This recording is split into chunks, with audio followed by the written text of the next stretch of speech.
Donc, on va enchaîner sur cet après-midi avec 3 tables rondes sur la thématique des collections. Et cette première table ronde porte sur la thématique du musée accumulatif. Donc, vous le verrez, les 3 tables rondes sont animées en binôme, à chaque fois avec une étudiante. J'ai le plaisir de vous présenter Pascaline Laporte, qui est étudiante en M1 DPEC, donc Direction de projet et établissement culturel, à l'IUP Denis Diderot. Voilà. Nous accueillons également avec nous Leïla Ayache. Leïla, vous êtes conservatrice du patrimoine, responsable du service collection et exposition de l'EPCC de Bibracte depuis 2013. Vous avez une formation d'archéologue. Vous présenterez Bibracte plus en détail en lien avec la thématique, mais c'est un site archéologique fouillé sans interruption depuis 40 ans, un centre de recherche d'envergure européenne et un musée qui est la vitrine de ces recherches. Et vous êtes concerné à juste titre par la question des musées accumulatifs.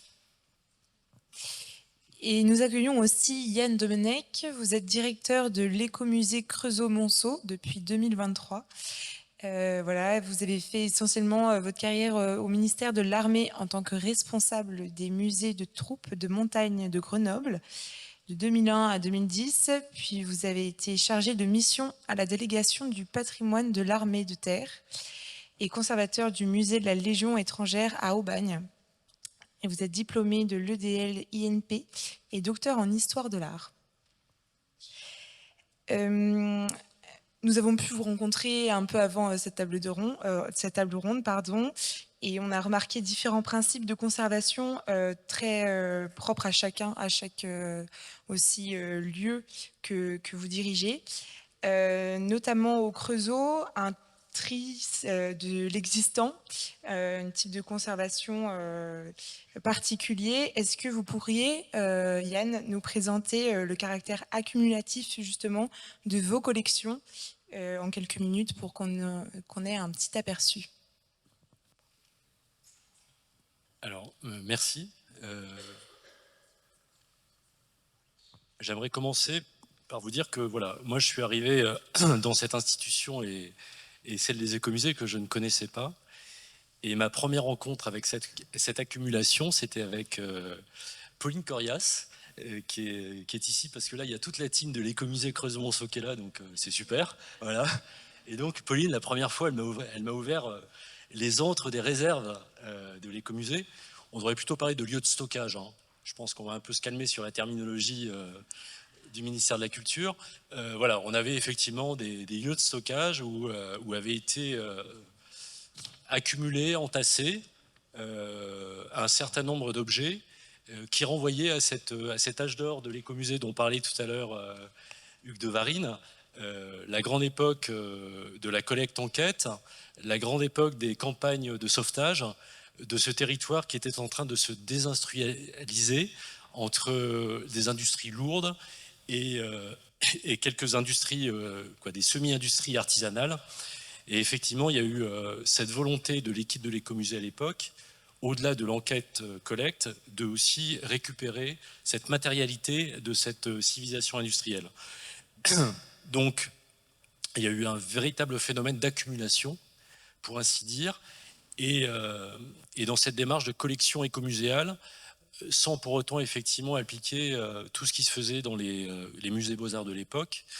Et on s'est rapidement trouvé en situation d'un encombrement maximum, voilà, de ces réserves, et sans finalement différencier les objets qui se trouvaient à l'intérieur de cet hangar. Je vais vous présenter dans quelques instants, je vous montrerai des photos qui illustrent un petit peu les choses.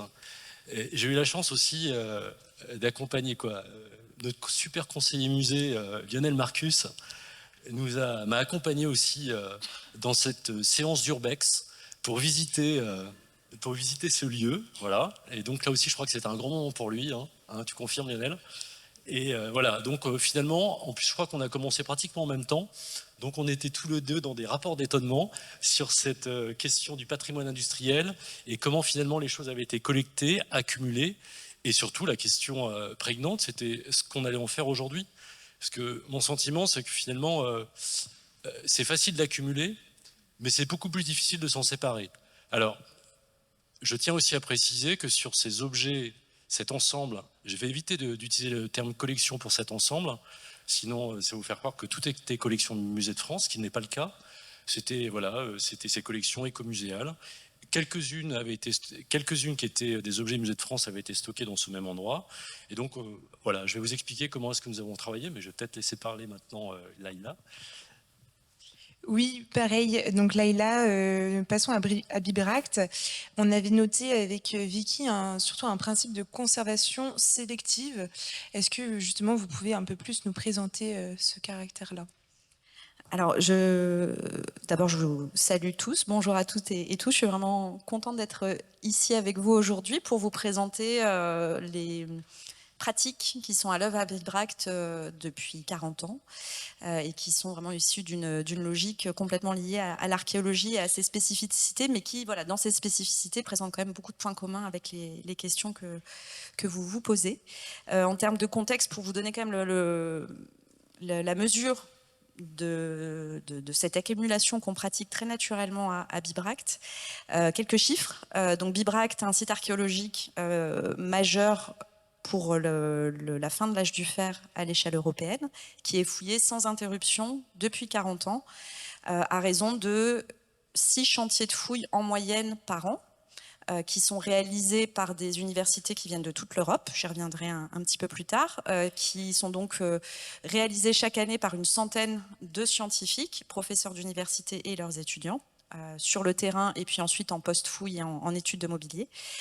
Et toute cette activité annuelle produit, excusez-moi du terme, 4 à 6 tonnes de mobilier archéologique qui sortent de terre chaque année et qu'il faut donc ensuite enregistrer, gérer, étudier, stocker et puis se poser la question de la durabilité de ce stockage. D'un point de vue bilan, on a fêté nos 40 ans, enfin les 40 ans du programme de recherche l'année dernière, donc j'ai quelques chiffres assez révélateurs. C'est environ 55 tonnes de tessons d'amphores qui sont enregistrés dans nos bases de données, qui ont été réellement ramassés, mais pas totalement conservés, ça j'y reviendrai tout à l'heure, puisqu'effectivement c'est avec les amphores qu'on a une pratique de conservation sélective à l'œuvre depuis déjà longtemps.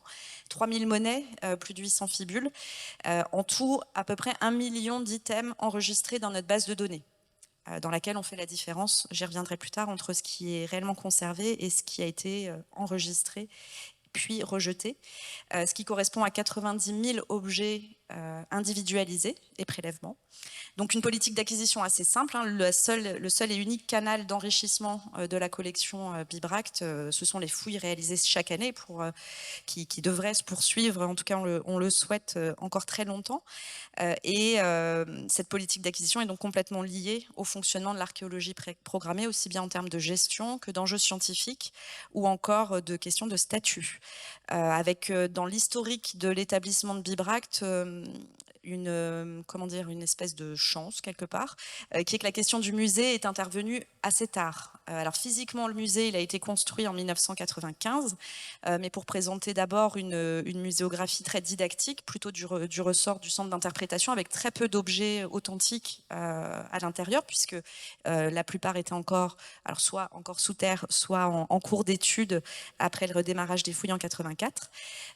Et la question du musée du point de vue de la loi Musée de France ne s'est imposée à Bibract que dans les années 2010. J'aurai aussi probablement l'occasion d'y revenir plus tard, avec une attribution d'une appellation Musée de France effective en 2018 sur un tout petit échantillonnage d'objets qui représente à peine 2000 objets. Voilà pour poser un petit peu le contexte. Merci. Donc pour vous parler donc Yann de ton côté de tri, Leïla de conservation sélective, donc on a un moment à chaque fois différent de la vie de l'objet dans les collections. Par rapport à ce tri, cette sélection, quel statut et quelle valeur vous accordez à ce qui n'est pas sélectionné, donc que ce soit pour l'étude, le réemploi, voilà. Je sais pas. Alors, donc, je vais tout de suite rebondir en vous donnant un exemple. Donc, la conservation sélective, on la pratique à Bibracte depuis longtemps sur une catégorie particulière de mobilier, que sont les amphores et plus largement les terres cuites, qui représentent en fait la majorité du volume de mobilier archéologique qui sort de terre chaque année. Donc le tri, il intervient aussi à un moment de la vie de l'objet qui est celui de la phase d'étude. Je vais vous expliquer concrètement sur le terrain ce que ça représente. Donc là, vous avez un petit aperçu de ce à quoi correspond Bibracte. Donc avec les 3 lieux, le Mont Beuvray, le site de fouilles qui est au sommet du mont, le musée de Bibracte sur les pentes et le centre archéologique européen, qui est le lieu où sont conservés l'immense majorité des objets sortis de fouilles. On peut peut-être passer l'image suivante. Voilà, donc un petit exemple de structure archéologique qu'on trouve très très fréquemment sur le Beuvray. Donc des accumulations d'amphores, là quasiment entières. On a aussi énormément de contextes qui livrent beaucoup de tessons d'amphores très fragmentés. Donc, comme je vous le disais, 4 à 6 tonnes de mobilier. Vous avez un aperçu de ces chiffres sur le diagramme derrière moi, composé donc à 90% à peu près de ce type de mobilier-là, donc de l'amphore et de la terre cuite architecturale, c'est-à-dire des tuiles romaines. Donc le processus, il est le suivant. Tout est ramassé sur le terrain, en tout cas pour ce qui concerne les amphores. On a toujours collecté sur le terrain la totalité des fragments, en ayant toujours, comme c'est le cas évidemment en permanence en matière d'archéologie, donc toujours la conservation du lien entre l'objet et son contexte de provenance, qui est vraiment essentiel et qui va déterminer beaucoup de choses pour nous en termes de gestion et d'études ensuite. Une fois que donc le mobilier est collecté avec le numéro qui correspond à l'unité de fouille de provenance, c'est rapporté au centre de recherche.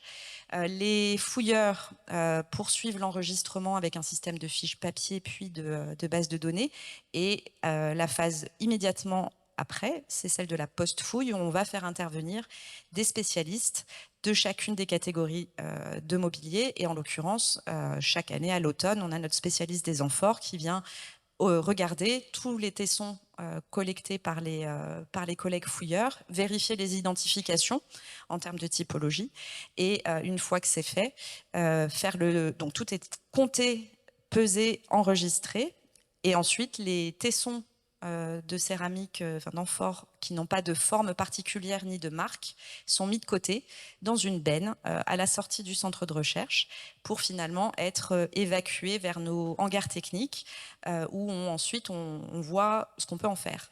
Et ce qu'on peut en faire, alors il y a eu plusieurs possibilités. On pratique beaucoup le réemploi, en l'occurrence pour répondre à plusieurs besoins, évidemment les besoins de médiation. On alimente les activités des collègues de la médiation avec du matériel issu de ce canal-là. On pratique aussi beaucoup le réenfouissement, et d'un point de vue là encore très pragmatique, tout ce que je vous raconte vraiment là est très pragmatique et empirique. On a régulièrement sur le terrain des structures archéologiques profondes qu'il faut sécuriser, des puits de mines et des caves également. Et donc dans ces cas-là, on utilise souvent le rejet d'amphores conditionnés dans des big bags, et qu'on va ensuite placer dans ces structures profondes pour participer à leur comblement et à leur sécurisation. On évite évidemment de créer des faux sites archéologiques, puisque c'est quand même le risque quand on réenfouit. Donc on marque le fond de fouille avec un géotextile, on place des étiquettes pérennes dans les sacs, et puis on documente toute cette activité-là. On a aussi un réemploi d'un autre type. On remplit des gabions avec ces tessons d'amphores et de tuiles qui vont ensuite nous servir à bloquer des accès aux véhicules sur certains cheminements sur le site archéologique et naturel du Mont Beuvray, ou encore servir de lest pour les abris que l'on installe sur les vestiges pour assurer leur conservation à long terme. On a une image, je crois, sur une des diapos suivantes. Bon, ça, c'est un aperçu de nos réserves sur lesquelles je reviendrai plus tard. Voilà, là on voit une de ces études spécialisées à l'œuvre, donc avec notre spécialiste des amphores, Fabienne Holmer, qui forme en même temps des étudiants à l'étude de ce mobilier-là. Et donc on les voit, ils ont étalé Les tessons, ils ont commencé à trier les anses d'un côté, les cols de l'autre, les pieds, et puis tous les tessons sans forme ni marque qui vont finir dans la benne qu'on aperçoit entre les tables. Donc ça, c'est vraiment une pratique de conservation sélective qui se trouve être plutôt en adéquation avec les fiches pratiques que la sous-direction de l'archéologie a sorties en 2022. J'aimerais parler d'un autre type de sélection que je vais appeler une sélection naturelle, qui elle aussi est complètement liée à des contingences proprement pratiques et matérielles. Alors je ne l'ai pas dit, mais je pense que vous vous en doutez, le besoin de sélectionner les amphores et de ne pas conserver la totalité des tessons, c'est évidemment pour éviter d'engorger nos réserves à un rythme qui soit trop rapide.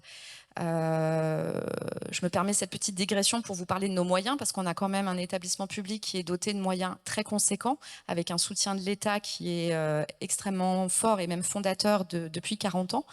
Malgré tout, on ne peut pas construire un centre de recherche tous les 10 ans. Donc le centre de recherche qui héberge nos collections est construit en 95. Il dispose à ce moment-là de 600 mètres carrés d'espace de stockage. Et dès la fin des années 2000, ces espaces sont déjà furieusement remplis. Donc on se pose la question d'une extension qui va être réalisée en 2012 avec une opportunité en fait qui est saisie à ce moment-là, qui est le besoin aussi pour les services de l'État de doter la région Bourgogne d'un centre de conservation et d'études. Donc on agrandit le centre de recherche de Bibracte pour accueillir ce centre de conservation et d'études, et on en profite pour construire un nouvel espace de stockage pour Bibracte seul, ce qui mène nos espaces à environ 1000 mètres carrés. Malgré cette extension qui date de 2012, les années qui suivent, on voit poindre un nouveau problème de saturation, ce qui amène à un nouvel investissement. On remplace dans la nouvelle réserve la moitié des rayonnages par des compactus en 2018 ou 2019. On est aujourd'hui en 2025. Notre grande réserve, issue donc de cette extension, elle est déjà remplie à 50%. Et la réserve du métal, avec des objets moins encombrants, elle est remplie à 70%. Donc c'est une problématique qu'on a en tête en permanence et qui guide aussi les choix qui sont faits en concertation avec les scientifiques. Ce qui m'amène donc à la question de cette sélection naturelle qui se pose pour les objets en métal. Alors des objets en métal qui ne représentent pas beaucoup en termes de volume, mais qui par contre ont un vrai impact en termes de conservation et de moyens qu'on est capable de mettre sur cette conservation. Les objets métalliques, alors on a des conditions en fait naturelles liées à la nature du sol du Mont-Beuvray qui font que les objets en fer sont extrêmement corrodés avec des corrosions très profondes et très volumineuses. C'est plusieurs centaines d'objets de ce type qu'on sort chaque année. Avec derrière la question qu'est-ce qu'on sélectionne pour envoyer en stabilisation avec un budget qui est évidemment limité. Et donc, de fait, on sélectionne en concertation avec les scientifiques les objets candidats à la stabilisation. Et puis tout le reste est conditionné, stocké dans notre réserve à atmosphère contrôlée, avec des matériaux neutres, etc., pour ménager le mieux possible l'avenir. Mais il est clair que des objets en fer non stabilisés, au bout d'un moment, ça finit en poudre au fond du sachet. Donc c'est ça que je voulais appeler sous le terme sélection naturelle. Donc on est bien conscient des limites de tout ça, et on a un travail de documentation qui est évidemment extrêmement poussé, puisque l'archéologie a cette spécificité d'être une discipline qui détruit son objet d'étude de manière assez routinière, si je peux dire. Donc la gestion de cette perspective de destruction, elle est vraiment très intimement liée à la discipline archéologique et à ses prolongements patrimoniaux, sur lesquels je reviendrai plus tard.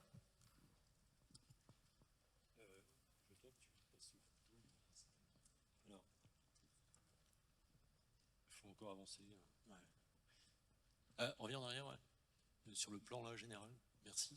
Alors, je vais vous situer donc les fameuses réserves de ce qu'on appelle HP2, Henri-Paul II. Donc, c'est un site industriel qui a été construit en 1918, donc qui se trouve le long de la RCEA, la route qui relie l'est en l'ouest une partie de la Bourgogne. D'ailleurs, vous la prendrez demain, je crois. non, après-demain, samedi, pour nous retrouver à la Villa Pérusson, depuis le Morvan. Donc là, on a un des bâtiments, celui qui a une forme carrée, qui a été racheté par la CUCM en 93 et qui a été mis à disposition de l'association Écomusée, alors que l'Écomusée était encore associatif. Simplement pour vous dire qu'il est devenu un service de la communauté urbaine du Creusot-Monceau en 2012. Donc, je veux bien que tu passes à la diapositive suivante. Merci. Donc, ce bâtiment en béton armé, avec une charpente métallique, une couverture en tuiles et du remplissage en briques, donc extrêmement altéré, voilà, très abîmé. Et la collectivité, quand on en avait fait l'acquisition pour permettre à l'Écomusée d'y placer ses collections d'études, ses collectes, avait aussi rappelé qu'elle ne ferait pas de travaux dans ce bâtiment. Donc 95, vous me suivez, on est aujourd'hui en 2025. Donc voilà, l'ensemble de ces objets a connu effectivement les vicissitudes du temps et surtout une altération majeure de ce bâtiment. Aujourd'hui, la collectivité du Creusot-Monceau a décidé dans les années 2015 de doter l'Écomusée d'une réserve centralisée, puisque l'ensemble des collections sont éparpillées sur environ 5 sites historiques de l'Écomusée, qu'est la briqueterie à Cyril-Noble, le château, et donc le site d'Henri-Paul II. Donc on a 2 bâtiments. Il y a un autre bâtiment qui est beaucoup plus sain, qui est hors d'eau et hors d'air, mais celui-ci ne l'est pas. Donc voilà, quand on arrive en août 2023 avec Lionel Marcus, à qui je vais présenter le bâtiment, voilà ce qu'on découvre. Si tu veux bien passer à la... Alors vas-y. Donc vous voyez, vous imaginez que c'est un bâtiment qui a été très largement visité. Quand tout à l'heure je parlais d'urbex, voilà, c'est une réalité, hein. Il y a des intrusions régulières, il y a eu certainement des prélèvements. Voilà, on s'est rendu compte au fil des années. Voilà, il faut régler ce problème, c'est ce qu'on me dit. Voilà, bon, on va régler le problème, mais voilà, vous n'allez pas être déçus de la méthode. Parce qu'on a aussi cette contingence, c'est que dans les futures réserves que nous sommes en train de réhabiliter, il n'y a pas forcément une adéquation entre le volume de ces futures réserves et le volume des objets, de ces ensembles qui se trouvent dans ces réserves. Donc autant dire que le tri sélectif va rapidement devenir une nécessité. Voilà. Et va s'imposer à nous. Hors de question, effectivement, pour des raisons de contingence financière, de changer de programme de réserve, de tout recommencer. Mais voilà, ces évidences vont aussi se révéler à nous quand on va rencontrer ce patrimoine. Voilà. Donc on rentre là-dedans. Alors, je pense qu'il y a des collègues qui doivent se retrouver avec mon expérience terrain, on va dire. Voilà. Donc, est-ce que vous pouvez couper la caméra, s'il vous plaît? Non. Voilà, c'est cette réalité. Hein. Bon, moi j'aime bien qu'on parle collection Musée de France, mais ça risque de coûter très cher à la collectivité, aux deniers du contribuable. Je pense qu'effectivement, ensuite, on doit alerter les élus sur cette réalité et aussi avoir ce que tu disais, Laïla, être très pragmatique. Voilà, c'est le bon sens paysan. Peut-on tout conserver? Doit-on tout garder? Quelle approche finalement on a autour de ces ensembles? Alors, ce matin, on parlait de radicalité. J'ai été un peu radical, mais voilà, fallait y aller, hein. Fallait pas faire semblant avec l'équipe, hein. Donc on en a discuté, et intervenait bien sûr dessus un chantier des collections avec des professionnels, un marché, des gens qu'on allait payer. Voilà. Donc là aussi, on se dit, est-ce qu'il est utile de dépenser des deniers publics sur ce type d'ensemble? Est-ce que finalement, est-ce que tu peux encore avancer parce que c'est pas tout? Ouais. Voilà. Alors, ce que je tiens à vous dire aussi, c'est que ces collectes sont très peu documentées. Il y a eu un travail de quadrillage et de repérage qui a été fait à partir de listes, je ne parlerai pas d'inventaire, de listes anciennes, et des choses avaient été localisées, mais la documentation de ces collectes était très parcimonieuse. Donc autant dire que le principe qui nous a guidés aussi, c'était à la fois dans cette sélection et dans ce tri sélectif, c'était à la fois la provenance, la documentation que nous avions, l'état sanitaire des collections, mais là c'était assez vite fait, hein, il ne fallait pas aller faire des analyses de ces RMF, et puis aussi comment est-ce que demain j'allais valoriser ce patrimoine. L'exposition sur laquelle on est en train de retravailler autour de l'écomusée, je vous rappelle que le château de la Véry est un château qui a été bâti, dont les travaux principaux datent du 19e siècle. Donc on a des planchers, on a de la parquetterie, on a du plancher et du parquet. Donc autant dire que les lambournes du château des Schneider n'auraient pas supporté les 300 ou 500 kilos que compte chacun des objets. Ah ouais, si on fait une bataille par rapport au poids, je pense que je suis largement en dessous. Mais ouais, ça s'exprime quand même en centaines de tonnes. Voilà, donc tu peux avancer. Voilà. Alors là, par exemple, là, ce sont des éléments de pont roulant qui ont été démontés d'une ancienne halle de Creusot, qui est d'ailleurs cette halle des locomotives a été transformée par la suite en bibliothèque, c'est la bibliothèque du Creusot, bibliothèque universitaire. Il y a le pont roulant qui est encore en place, mais il y a également ces éléments de pont roulant qui sont encore en place. Moi, je m'interroge, quelle est l'utilité de conserver ces objets qui vont définitivement remplir nos futures réserves que nous sommes en train de réhabiliter et m'interdiront tout accroissement si on l'envisageait. Voilà, donc on est dans des choses très concrètes et on est rappelé à un principe de réalité très rapidement. Voilà, donc là on a fait le choix effectivement d'en conserver un seul. Ils étaient identiques et je crois que chaque élément de pont roulant pesait 5 tonnes. Pour documenter au maximum notre travail et nous permettre de faire ces choix, on avait également engagé une mission de conservation sélective qui, elle, s'est interrogée sur ce qu'on appelle les hors formats, c'est-à-dire les objets volumineux. Ceux-là faisaient partie justement de ce travail, mais il y en avait 30 autres. 30 autres qui étaient à la fois des objets qui appartenaient à l'écomusée et d'autres qui étaient des dépôts. L'Académie François Bourdon, qui est en fait l'académie, la structure associative qui a été créée en 84 à la fermeture de Creusot-Loire, où les collections qui avaient été déposées par Creusot-Loire Schneider avaient été au départ déposées à l'écomusée, et pour des raisons, on va dire, de divergence de point de vue, ces collections ont été récupérées et donc déposées à l'Académie François Bourdon. Voilà, c'était, je vous plante un petit décor. Et donc, certains des objets de l'Académie François Bourdon ont été aussi déposés là. Il y a aussi Universcience, la Cité des Sciences, qui avait déposé des choses, puisque la grande idée des années 90, c'était de créer ce musée qui racontait l'évolution des machines et outils de production artisanale jusqu'au gigantisme de l'ère industrielle. Vous imaginez que ce projet ne s'est pas fait, puisque quand vous voyez ça, bon, voilà. Donc, on se retrouve à un instant dans l'histoire de cet écomusée où il faut être dans l'action.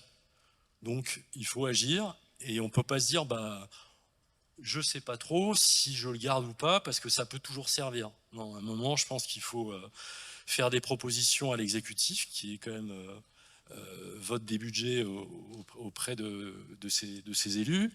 Il y a quand même ce principe de réalité et accepter que finalement tout ne soit pas conservé, voilà, qu'il y ait une finitude dans les objets et qu'on accepte que finalement ce patrimoine de temps en temps fasse autre chose. Voilà.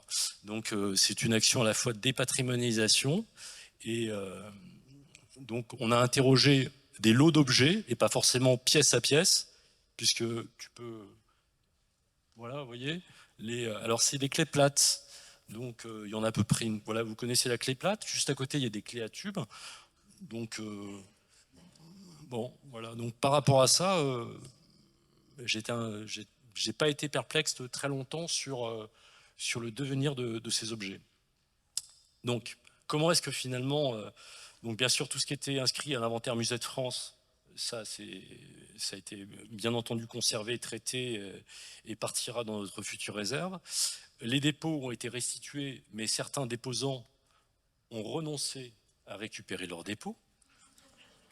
Donc c'est C'est là qu'on se dit qu'on n'est pas seul dans cette aventure. Et c'est rassurant. Et ensuite, sur les autres ensembles et les autres items, eh bien, moi j'ai considéré par rapport au statut de ces objets. Alors ce qu'il faut savoir, c'est qu'au moment du transfert de propriété entre le musée écomusée associatif à la collectivité, il n'y avait pas de liste qui annexait ces ensembles. Donc on peut considérer que finalement c'est dans l'angle mort de cette collection écomuséale. Mais j'ai considéré que ça relevait effectivement malgré tout du CG3P, du Code général de la personne publique, de la propriété de la personne publique, pardon, et qu'on était plutôt sur le bien privé et non pas sur le bien public. Le bien public, il aurait fallu avoir une notion de service public. On ne peut pas considérer qu'effectivement ces objets qui ont été accumulés, entassés dans un hangar dont personne, aucun habitant, aucun visiteur n'a pu profiter, et je pense que voilà, et que finalement la validation ou la décision administrative qui permettrait de sortir ces objets de cet ensemble mobilier de la collectivité, des biens privés de la collectivité, serait fait sans difficulté. Et on en a discuté largement avec le conseiller musée, et on a abordé ça, si vous voulez. Ça ne s'est pas fait uniquement... le nouveau directeur de l'écomusée a décidé de tout mettre dans des bennes. Non, il y a eu quand même une réflexion et puis une approche juridique et essayer de faire les choses dans le bon ordre. Ensuite, sur le reste, on a décollectionné et on a remis en liberté des objets. Voilà. On a refait du patrimoine vivant, on a refait du patrimoine d'usage. J'ai notamment une école de maréchalerie qui est installée à Autun, qui est venue se faire plaisir parce qu'ils ont retrouvé tout un ensemble de fer à cheval qui va servir effectivement aux étudiants, aux apprentis justement, à savoir comment nos anciens fabriquaient. Donc voilà, je pense que c'est important aussi parce qu'on n'aurait pas pu faire ça sur tous nos ensembles. Il y a aussi un collège technique qui est venu récupérer des tours. Il y a des choses qui ont été aussi transmises à des... Il y a eu des dépôts qui ont été aussi organisés dans des musées, plutôt des musées associatifs, notamment autour du patrimoine agricole. Je pense au compas, voilà, parce que là aussi on avait la batteuse Brelou. Je ne sais pas combien vous en avez dans vos réserves, mais je pense que vous en avez quelques-unes. La batteuse Brelou, là. Ouais. Donc je crois qu'il y en a à peu près dans chaque musée agricole de France et de Navarre. On a comparé aussi ce qui était présent en collection publique. On a fait aussi ce travail de recherche et de documentation, un petit peu à la marge, mais on a quand même essayé de le faire. Et puis dans notre dimension sociale, le rôle social que doit avoir l'écomusée.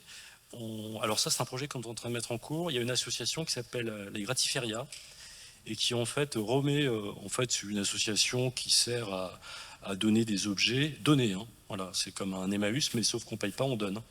Donc on avait un ensemble de céramique qui provenait d'un ancien dépotoir d'une fabrique industrielle, une manufacture industrielle, de céramique industrielle, et il y avait une fouille qui avait été organisée en 2012 par Thierry Bonneau. Tu peux avancer ? Encore ? Ouais, je vous montre là, voilà. Ouais. Ah si, pardon, reviens en arrière s'il te plaît. Ouais, on a quand même quelque chose d'exceptionnel dans cette réserve. Vous envoyez des éléments et au fond vous envoyez une ferme métallique structurelle. Il s'agit du pavillon universel de l'exposition de 1878. Donc, alors ça bien sûr on conserve jalousement, précieusement, mais en plus il est classé au titre des monuments historiques, il a été classé en 84, mais ça faisait partie effectivement des choses qui avaient été également stockées. Donc il y avait vraiment de tout. Sur la question effectivement du... Voilà. Alors, en visitant une autre réserve, toujours avec Pauline, je découvre qu'on a... Il y a une fouille autorisée par l'INRAP à l'époque qui avait permis effectivement de s'intéresser à un dépotoir d'une fabrique de céramique industrielle installée sur le territoire qui s'appelle la céramique du Pont des Vernes. Et donc dans ce dépotoir, donc on parle d'objets mis au rebut, donc des objets qui n'ont pas été commercialisés, qui ne sont pas allés dans le circuit du commerce, ont été sortis de terre à peu près 17 000 objets. se pose aussi la question du chantier des collections sur cet ensemble mobilier. Se pose aussi la question de la propriété de cette collection. Voilà, mais comment est-ce que le directeur de l'écomusée avec son équipe gère ça? Est-ce que on remet 100 000 €, voilà, je donne des chiffres, hein, pour traiter cette collection? Est-ce bien raisonnable? Est-ce bien raisonnable? Finalement, ce que disait tout à l'heure Xavier, la collection doit rester un moyen et pas une fin en soi. Et dans la perspective, effectivement, de ensuite valoriser cette collection, on décide de faire appel à un céramologue, avec Thierry Bonneau qui avait participé à la fouille. Et donc là, c'est pour ça que je vais te repasser la parole. Et on est effectivement sur un échantillonnage. Et on échantillonne, et je trouve qu'effectivement, ces pratiques venues de l'archéologie auraient peut-être grand besoin qu'elles rencontrent celles de nos écomusées, et peut-être de musées un peu plus classiques, va-t-on dire, pour essayer de rationaliser au maximum les choses. Alors je sais bien, certains esprits chagrins me disaient, mais il faut absolument peut-être tout conserver, tout garder, mais de mon point de vue, voilà, qui n'engage que moi, hein, j'en suis pas forcément convaincu. En tout cas, voilà, ce qui consiste à remettre du patrimoine en usage, j'aime bien l'idée, quoi, j'aime bien ce principe, hein, de refaire circuler les objets et accepter que les choses ne soient pas définitives et pas figées. Je pense que c'est intéressant peut-être d'aller vers ces endroits et ces horizons pour les collections des écomusées et musées de société. Une dernière intervention de Leïla pour avoir le temps d'échanger avec le public, parce qu'on est vraiment très restreint sur le temps, mais on vous passe la parole encore une fois. Oui. Donc, dernière question. Comme disait donc Yann, il faut rentrer en action. Est-ce que selon vous, il faudrait développer, inventer des cadres plus précis pour nous aider justement dans ce tri?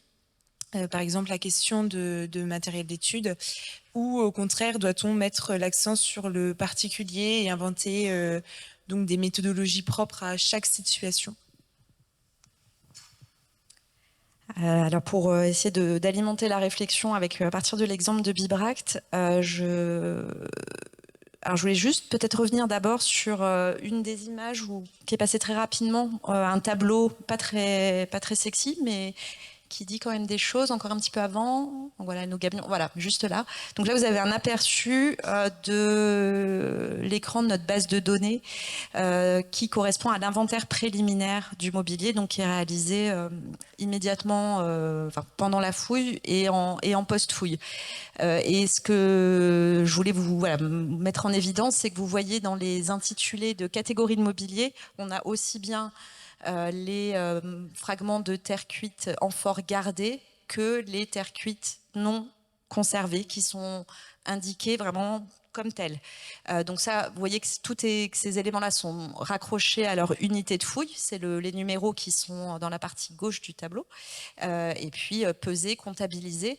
Tout ça m'amène à évoquer la question, alors d'une part du statut juridique sur laquelle je suis passée un tout petit peu vite, simplement pour préciser qu'en fait on a un laps de temps relativement long pendant lequel le mobilier archéologique relève vraiment du statut de mobilier archéologique et où il n'est pas du tout question de patrimonialisation et encore moins de musée de France. Donc techniquement, ce mobilier relève du domaine public, mais d'une gestion de type dépôt ou centre de conservation pérenne, pour reprendre la terminologie de la sous-direction de l'archéologie, avec disons une latitude sur le devenir en fait de ces objets, d'où cette pratique du rejet pour une partie bien identifiée du mobilier concerné. Ce qui m'amène à insister sur deux aspects: l'importance de la documentation. Je l'ai déjà un petit peu souligné tout à l'heure. Donc là, cet écran vous montre qu'on documente absolument tout, ce qu'on conserve et ce qu'on ne conserve pas, et peut-être encore plus ce qu'on ne conserve pas. Et que cette documentation, les pratiques en matière d'études scientifiques et de documentation liées à ces études sont aussi des pratiques qui évoluent et qui peuvent nous amener à réinterroger tel ou tel type de catégorie de mobilier, dans un sens ou dans un autre. Je vais vous citer deux exemples. Le premier, c'est celui des terres cuites architecturales, donc, que j'ai mentionné très vite tout à l'heure, donc les tuiles, sur un site comme Bibract, qui est un site où on a une romanisation assez précoce, on en ramasse des kilos et des kilos, et en l'occurrence, pendant très longtemps, on ne les a pas ramassés parce que justement, c'était très encombrant et on voyait pas bien l'intérêt de rapporter ça dans les dépôts de fouilles. Donc c'était observé sur le terrain, comptabilisé sur le terrain, mais laissé sur place. Jusqu'à ce qu'un étudiant en thèse se penche plus précisément sur ce type de mobilier-là et mette en évidence l'intérêt de prendre telle ou telle dimension, telle ou telle observation, de faire telle ou telle observation sur ce type d'objet, et pour plaider aussi dans le sens d'un ramassage de ce mobilier-là pour le rapporter au centre de recherche, l'étudier dans de bonnes conditions et ensuite se poser la question du tri. Donc maintenant, aujourd'hui, toutes les équipes de fouilles ramassent tous les fragments de tuiles et ensuite, le protocole qui est appliqué aux tuiles est à peu près le même que pour les amphores, c'est-à-dire qu'on va conserver les fragments qui correspondent à une dimension complète ou sur lesquels on a une marque qu'il est intéressant de conserver. Le reste est rejeté après avoir été pesé, enregistré, comptabilisé, documenté. Parfois même dessiné ou photographié s'il y a lieu, mais en général, c'est pas le cas. Donc là, on a plutôt une conservation, on part d'une conservation nulle à une conservation avec un volume qu'il faut ensuite gérer. À l'inverse, pour la céramique, la vaisselle céramique, on a une pratique on ramasse tout et on conserve tout au cas où. Et le au cas où, il se trouve que c'est des questions que j'ai été amenée à reprendre avec la céramologue concernée, parce que ces questions de tri-sélection sont encore très importantes et très sensibles quand même aussi dans le milieu des archéologues. Et pas plus tard qu'il y a un an, quasiment jour pour jour, les gestionnaires de mobilier archéologique réunis en réseau se sont rassemblés à Vannes pour parler pendant 2 jours de toutes ces questions-là. Et donc il se trouve que pour préparer tout ça, la discussion avec la céramologue me disait on garde tout et a posteriori elle reste persuadée que c'est le bon choix parce que à l'occasion d'une reprise d'études sur un secteur particulier du site, elle a eu besoin d'aller retourner au tesson, même pas seulement au dessin ou à la photographie, de retourner au tesson, et ce qui lui a permis de mettre en évidence des informations qu'elle n'avait pas vues avant, tout simplement parce que la question n'était pas posée de la même manière et le protocole scientifique n'était pas le même. Donc on continue pour le moment à tout ramasser, à tout conserver et à tout documenter, mais on réinterroge quand même encore cet aspect-là, parce que nos réserves se remplissent, parce qu'on ne peut décemment pas imaginer étendre encore une fois le centre de recherche dans 10 ans. C'est d'un point de vue responsabilité de tout type, social, économique ou écologique, c'est pas du tout raisonnable. Et dans le même temps, on a une discipline scientifique qui, elle aussi, évolue, qui est en train de se doter de nouveaux outils de documentation qu'on n'imaginait pas il y a quelques années. Et là, je pense aux méthodes que nous offre le numérique. Et en l'occurrence, un des chercheurs associés au programme de recherche est en train de développer un protocole qui utilise le scanner 3D, qui utilise des algorithmes, qui utilise l'intelligence artificielle aussi, avec des perspectives extrêmement intéressante, puisque en une semaine avec 6 étudiants, il a pu documenter de manière extrêmement précise plus de 3000 tessons, ce qui aurait pris un temps infiniment plus grand, évidemment, à une petite équipe d'êtres humains avec seulement leurs yeux et leurs conformateurs. Ce qui permet d'envisager plusieurs choses. La première, c'est de repositionner le temps des scientifiques sur d'autres études, d'autres aspects de l'étude, en tout cas plus poussés, peut-être aussi plus riches en informations qu'on n'avait pas le temps ni les moyens d'obtenir par le passé. Et puis, de constituer aussi une documentation encore plus précise, encore plus riche, encore plus fournie, qui peut permettre d'envisager de se passer de la conservation pérenne du tesson en tant que tel, puisque dans les grands principes qui guident la conservation sélective au niveau de la profession, il y a évidemment ne jamais perdre de vue la nécessité d'un retour aux sources. Maintenant, est-ce que la source est obligatoirement le tesson physique, ou est-ce que la documentation, si elle est suffisamment poussée, peut avoir une même valeur d'un point de vue scientifique. C'est voilà, l'équilibre entre tout cela qu'on réinterroge régulièrement de manière assez collégiale. Merci. Alors, on va ouvrir dans un instant les questions à la salle, mais je voulais insister vraiment parce que c'était ressorti aussi de nos échanges et tu viens de l'évoquer Laïla, cette question de la collégialité qui dans les deux cas est très présente. Il s'agit de faire des choix, d'être pragmatique, mais tout ça s'appuie bien évidemment sur des cadres existants juridiques voilà, qui parfois sont adaptés, où on profite du fait qu'on ne se soit pas prononcé encore sur la question, et une chaîne scientifique bien rigoureuse. Merci beaucoup. Est-ce que il y a déjà des questions dans la salle, des questions? Oui.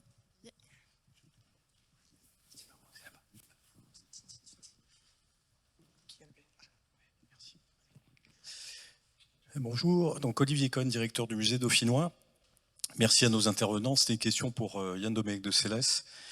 Je me demandais, Yann, en t'écoutant, si dans cette démarche de sélection, de dépatrimonialisation des collections, et dans cette volonté d'associer les habitants du territoire, enfin les acteurs locaux, il y a eu des oppositions qui s'étaient manifestées où le conservateur, en fait, qui était à dépatrimonialiser, s'était retrouvé confronté à une population qui, elle, souhaitait que tu conserves ce patrimoine sur son site actuel. Voilà, c'était la question que je voulais te poser.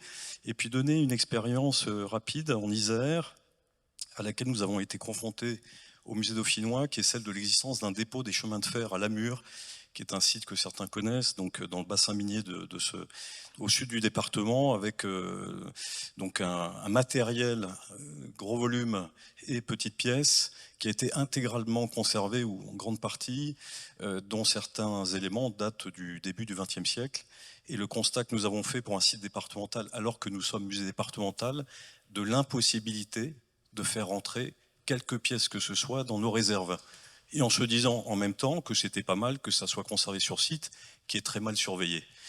Donc parce que nos réserves sont complètement engorgées, et que faire de cela? Je n'en sais rien, je soumets ça à votre sagacité, mais nous avons là un témoignage industriel extraordinaire que nous ne pouvons pas régler aujourd'hui, parce que nous n'avons pas la place, ni sans doute un peu le temps. Voilà, c'est un petit exemple.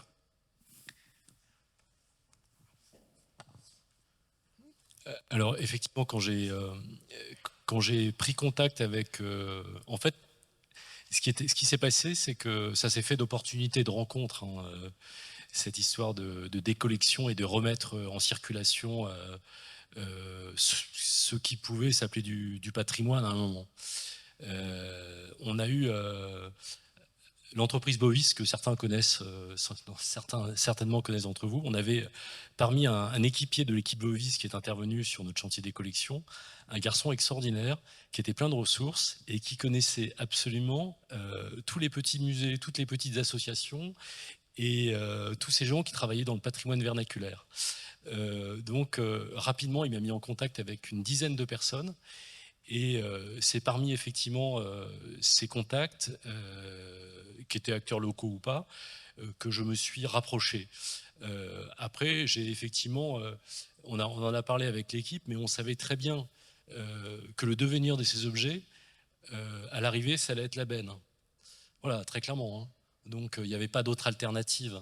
Ça allait repartir en revalorisation, mais la revalorisation métal. Hein.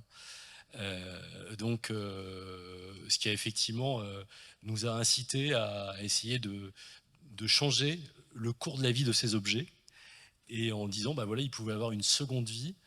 Et on en a parlé effectivement également avec l'exécutif qui était d'accord sur ce principe. Il n'y a pas eu de frein. Je pense que quand il s'agit de faire des économies au niveau de la collectivité, on en a rapidement l'assentiment de nos élus. Et ensuite, par rapport à... Alors, est-ce que j'ai effectivement interrogé la population du Creusot-Monceau sur cette... j'ai pas questionné toute la population du Creusot-Monceau, on est bien d'accord. J'étais allé voir quelques acteurs qui étaient sur cette thématique, et effectivement, ils étaient d'accord.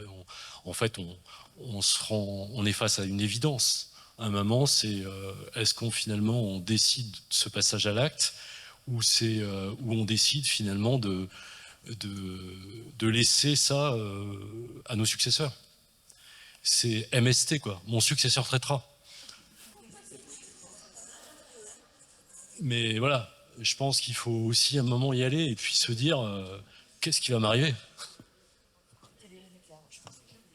Une question pour Yann également, je suis ici. Je travaille au musée de Bretagne, on a été aussi confrontés à un peu le même type de problématiques.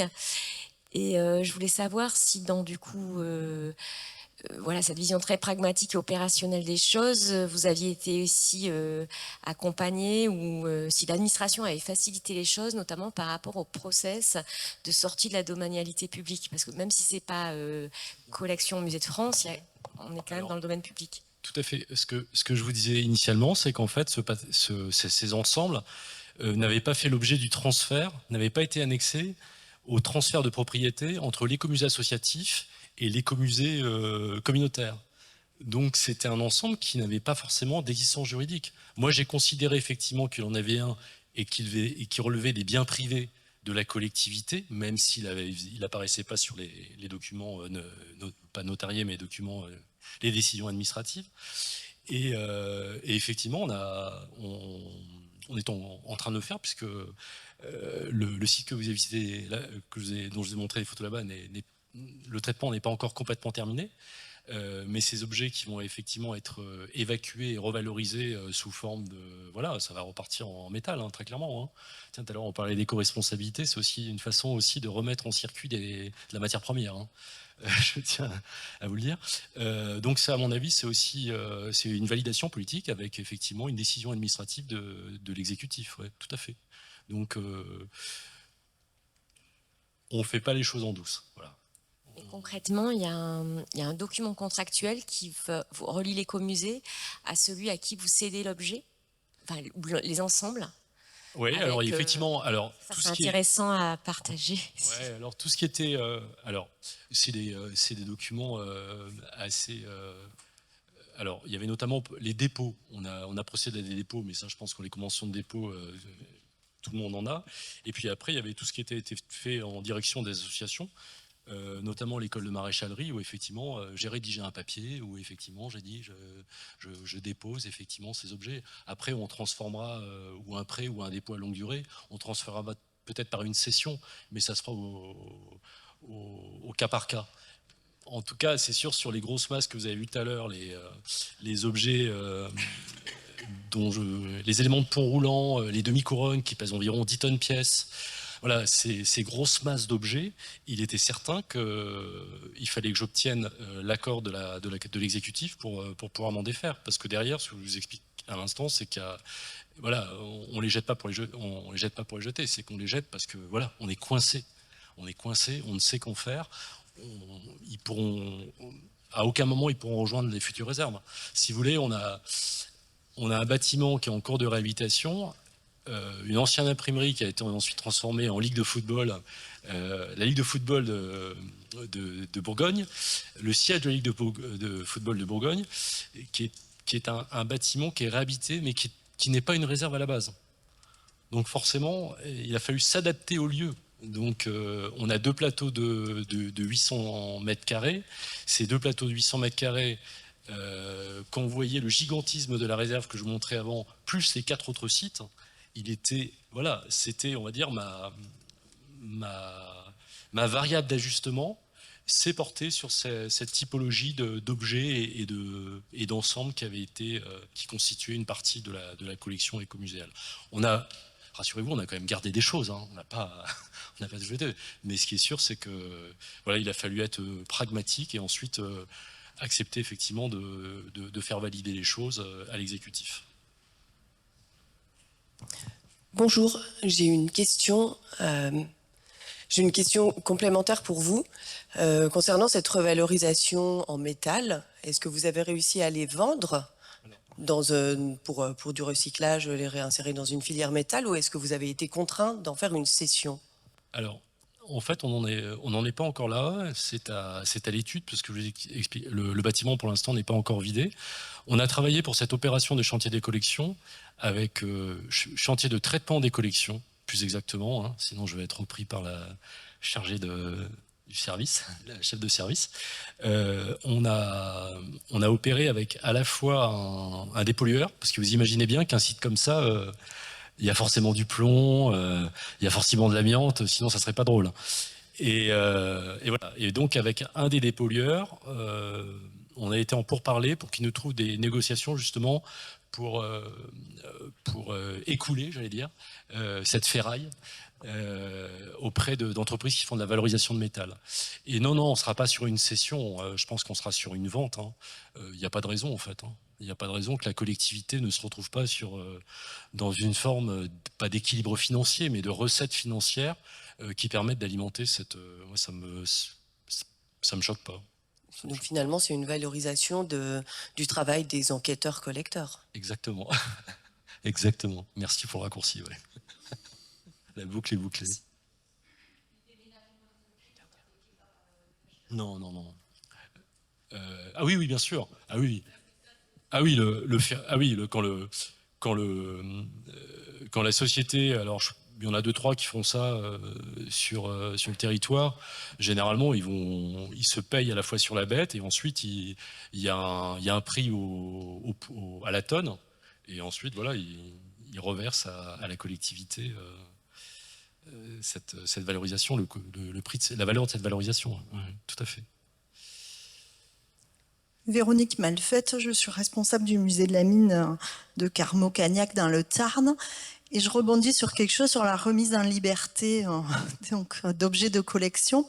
Je me dis que peut-être la FEMS pourrait, dans des thématiques, en fait, participer aussi à cette remise en liberté, parce que je rejoins ce qui a été dit sur le musée. Enfin, alors il y a un musée, mais à la Mure, moi, il y a des objets de collection qui se trouvent à la Mure, qui certainement, en fait, pourraient nous intéresser pour compléter notre discours et les galeries reconstituées que l'on présente en fait sur notre territoire.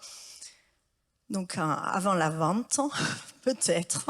Je crois qu'Olivier a échangé. Acquiescé.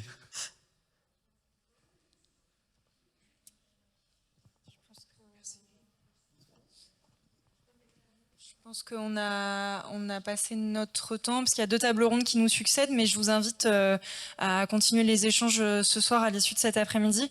Merci beaucoup Leïla, merci beaucoup Yann pour ces exemples très riches. Merci et merci Pascaline.